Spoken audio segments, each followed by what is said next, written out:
You didn't have a great variety because you were rationed, but whatever we had, my mother always made sure that we had a good breakfast. It could have been toast or something like that. Powdered egg then, because she couldn't get eggs, were used for puddings or something like that. Always had a good lunch or a midday meal, but we never really went hungry. You got bored with having just the same old thing, but you never really went hungry. But we always had a good meal when we came home at night time, always. Even if it was just a stew or something like that, you know. But there was always something to eat, though it was at times boring.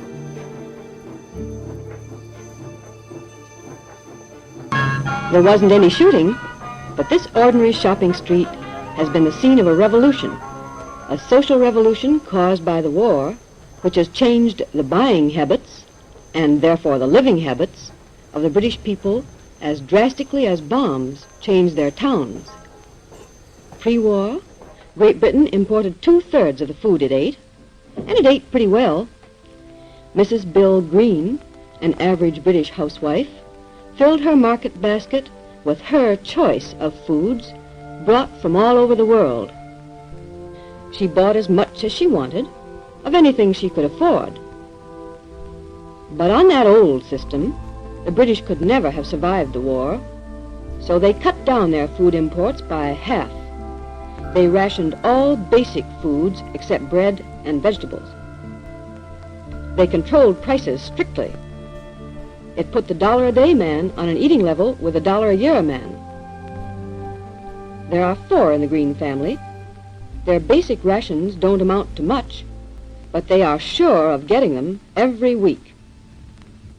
2 pounds of sugar, half a pound each week for everyone, half a pound of tea, 2 ounces each, half a pound of butter, half a pound of lard, and a pound of margarine. That is, 2 pounds of fats for the Green family, 3 ounces of cheese for each person, for cheese is an excellent meat substitute, a box of dried eggs from the United States, and finally, a full pound of bacon.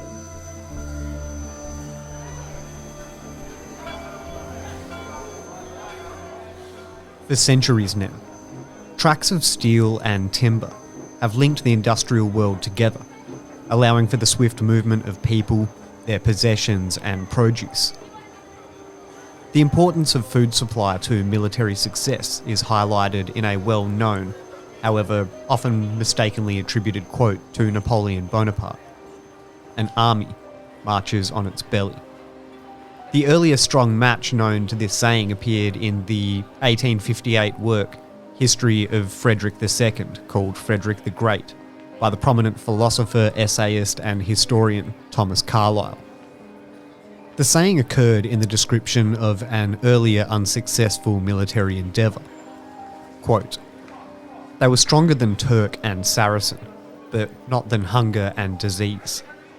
Leaders did not know then that an army, like a serpent, goes upon its belly." Although, even this attribution probably isn't true, as Frederick the Great died 70 plus years beforehand in 1786 and Napoleon Bonaparte died in 1821.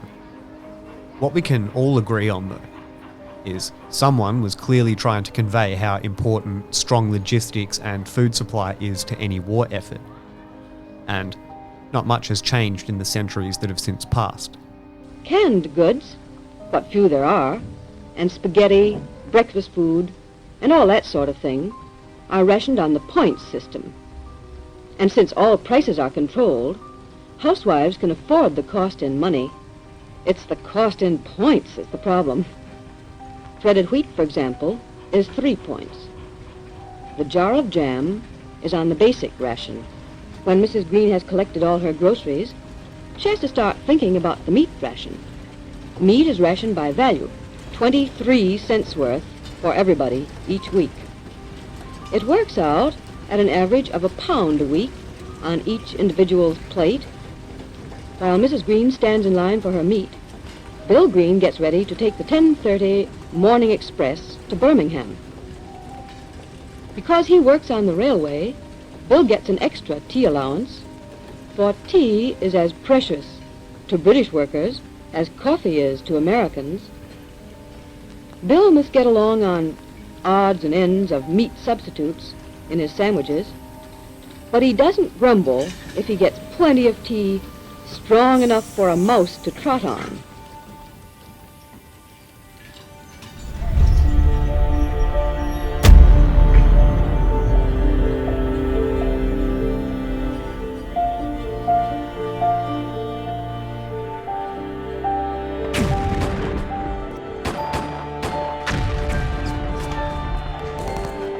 Following nearly 3 years of intense combat since the onset of World War I, Allied forces in Europe were facing starvation. Farms had either been transformed into battlefields or had been left to languish as agricultural workers were forced into warfare, and disruptions in transportation made the distribution of imported food extremely challenging, if not impossible. Everyone had to do their bit to support the war effort. Jump forward to World War II, and it quickly became apparent that voluntary conservation was not going to suffice this time around. Restrictions on imported foods, limitations on the transportation of goods due to a shortage of rubber tyres, and a diversion of agricultural harvest to soldiers overseas all contributed to each Allied government's individual approach to rationing certain essential items. On the 30th of January, 1942, the Emergency Price Control Act granted the authority to set price limits and ration food and other commodities in order to discourage hoarding and ensure the equitable distribution of scarce resources. Sound familiar? See Toilet Paper, 2021, Australia. Who would have thought? World wars can tend to upend a few economies and derail a few supply chains. The roll-on effect of these economic disruptions to food and travel is almost inevitable: the rise of black markets. If you can't get what you want or get where you need to go legally, people will just do it illegally.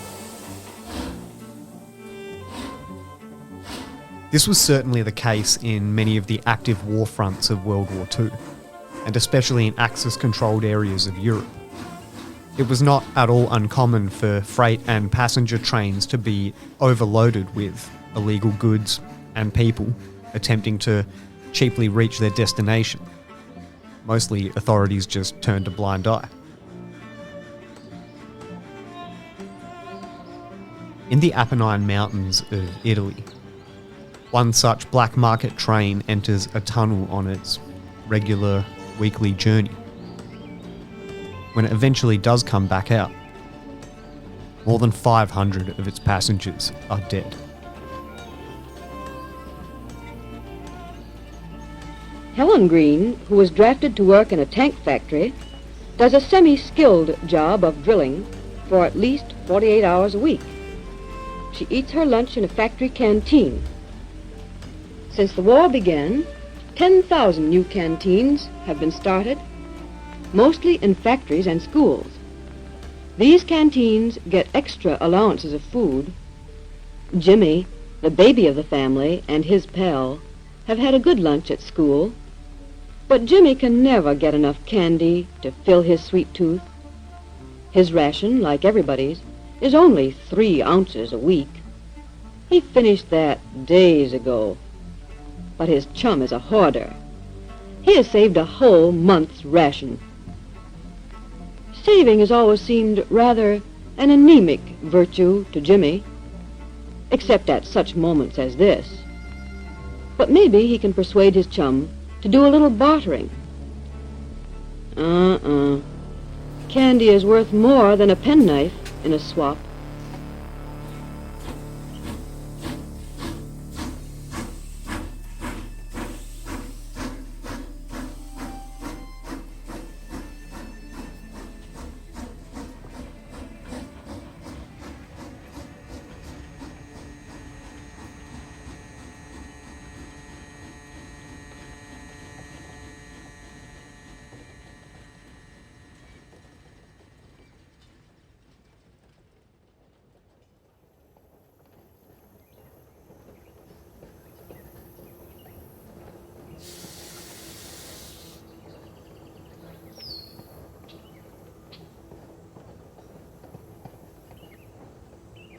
It was Friday evening, March 2nd, 1944. It had been a cold and drizzly day in the Apennine Mountains. Rain and sleet had been falling on the tracks most of the day. The freight train 8017, the Black Market Express, started from Naples, heading towards Potenza. It consisted of 47 freight wagons and had a remarkable mass of 520 tons. The first part of the journey took place on a mostly flat section of railway, and the train was pulled by an E626 electric engine. At around 1900 hours, the train left the Battipaglia region and entered the steeper, non-electrified Battipaglia-Metaponto railway. The electric engine had been replaced by two steam engines, a 480.016 and the 476.058. I did some research and these were just fairly standard steam-powered locomotives common in Italy at the time. In Eboli, some stowaways were forced off the train, but more boarded on following stops until they numbered around 600, making the train grossly overloaded. Some estimates placed the train 10 tons overweight. At midnight, the train arrived at the Balvano Risigliano station, where it stopped for maintenance on the two engines. At 0050 hours, the train restarted towards the adjoining Bellamuro station and reached speeds of about 15 kilometres an hour, around 9.5 miles an hour. Now, this section of track has a rise ratio of 13 1,000s. What that means is for every 1,000 metres of track travelled, the train rises 13 centimetres in elevation. Doesn't sound crazy steep, but it's a pretty heavy train. After 1.8 kilometres, 1.1 miles of travel, the Black Market Express approached the Army Tunnel. This tunnel was narrow and poorly ventilated. At around 1,968-ish metres long, it has that same 1.3% incline. As the engines entered the tunnel, the moisture-laden tracks combined with the heavily overloaded train and the steep incline caused the wheels to start to slide on the rails, and the train lost speed and eventually stopped. With almost all of the cars inside the tunnel, the train then started to roll backwards. A train engineer located in the 11th carriage noticed that they had lost all forward speed and was starting to slide backwards on the wet rails, and so he did what he had been trained to do. He applied the brakes.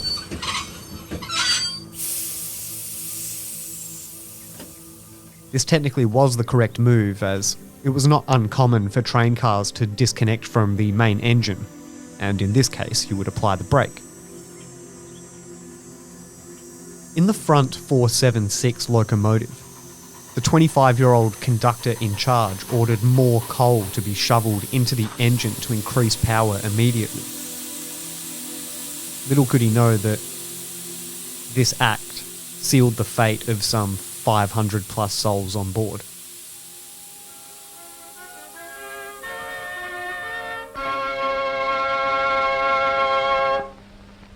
British families know that all these restrictions are necessary to victory, but even to father, they are irritating sometimes.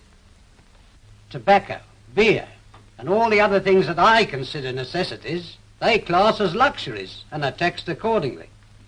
Take this tobacco, for instance. Costs me more than twice the pre-war price, and most of the extra goes on tax. The same with beer. That's gone up double too. And the strength's only half what it was. The restrictions on manufacture hits you in 100 different ways. You might walk down the street full of shops with well-stocked windows. When you get inside, you find your favourite shaving creams out of stock. Or your size in shoes they haven't seen for a month.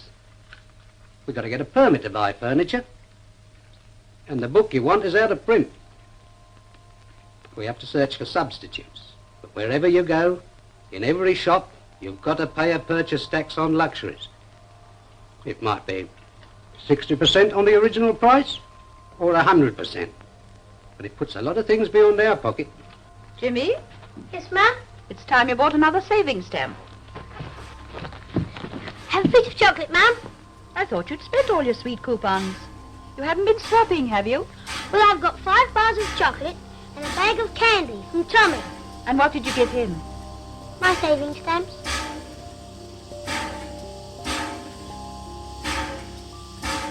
The air was already filled with smoke since another train had passed through the tunnel just previously, and the driver's efforts to restart the train caused the locomotives to produce even more carbon monoxide-laden smoke.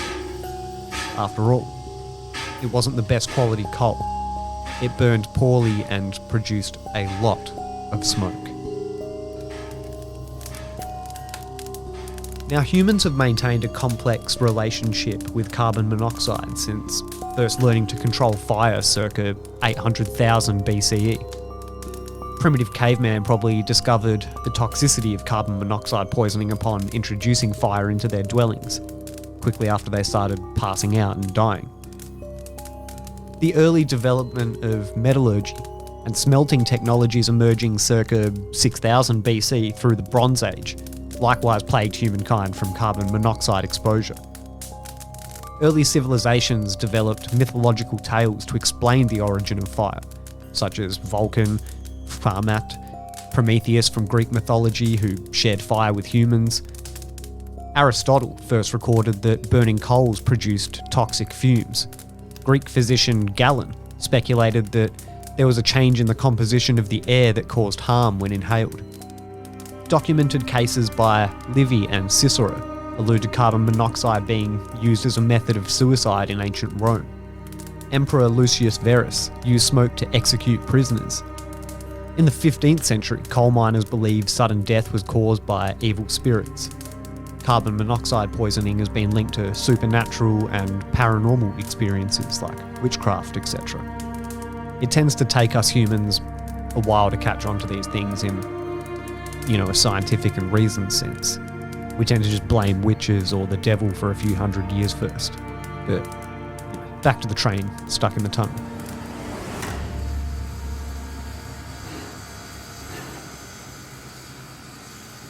At some point, the driver of the 476 locomotive tried to engage the reverse gear in an attempt to exit the tunnel, but he fainted before succeeding. Being a midnight train, most passengers were sound asleep and unaware that the train had even come to a stop. As a result, the crew and the stowaways were asphyxiated so slowly that they failed to realise anything was happening. The train slowly became a tomb. Most of the passengers and stowaways died while they were asleep. Of the few survivors, most were in the last few wagons, which were still in the open air.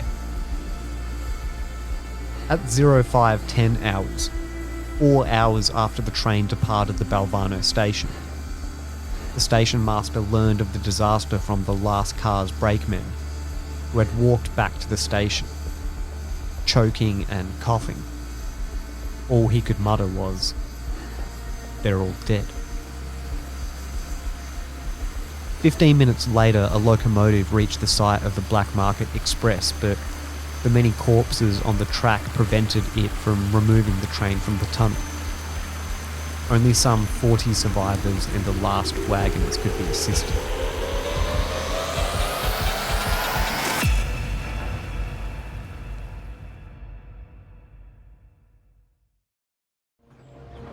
The company that managed the infrastructure of the Italian railway network declined all responsibility, claiming that in the complex end-of-war setup where Italian authorities coexisted with US command, they could not even immediately determine who had responsibility for the management of, most particular trains.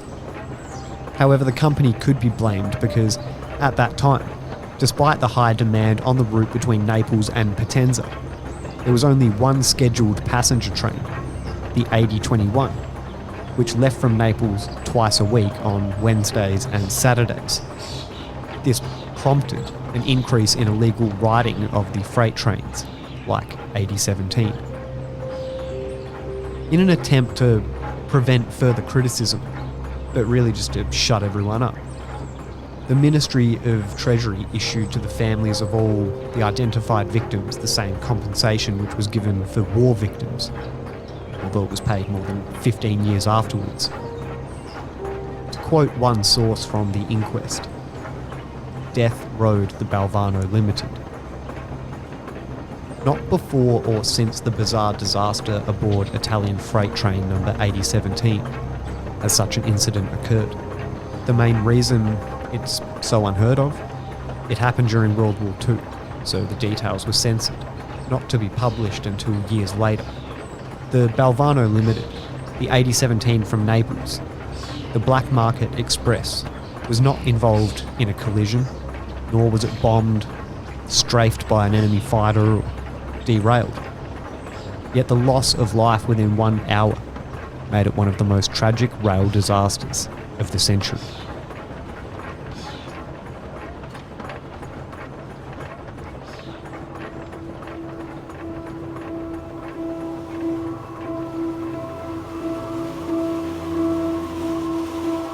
Carousel Sniper Victim is brought to you first and foremost by our listeners.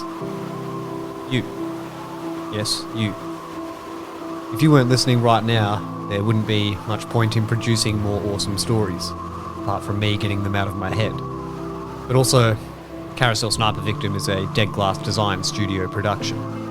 Art, audio, and awesomeness since 2015.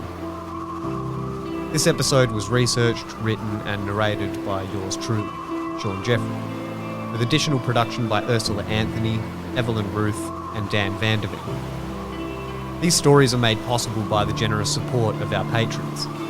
If you would like to join our team, help us produce more content like this, and gain access to the exclusive breakdown episodes, head to patreon.com/Carousel Sniper Victim.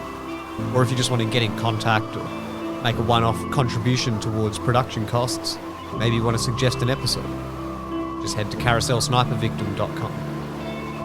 That's it for now. On behalf of everyone involved, thanks so much for taking the time to listen. I'm your host, Sean Jeffrey, and we hope you'll join us again next time. And remember, the warmest place by the fire is kept for the storyteller.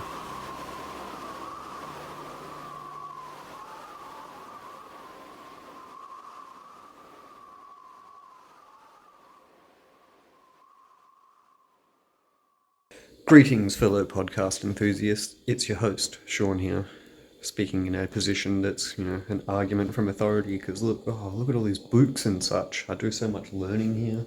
I was just reading about how it works.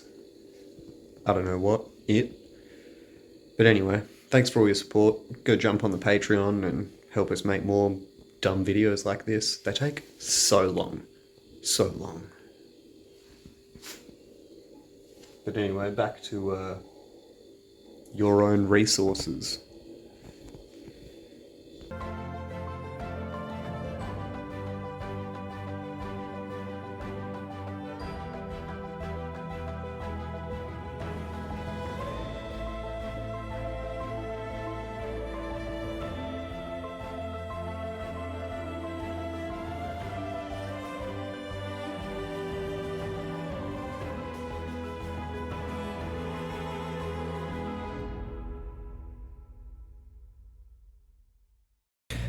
I know, right? Trains and carbon monoxide.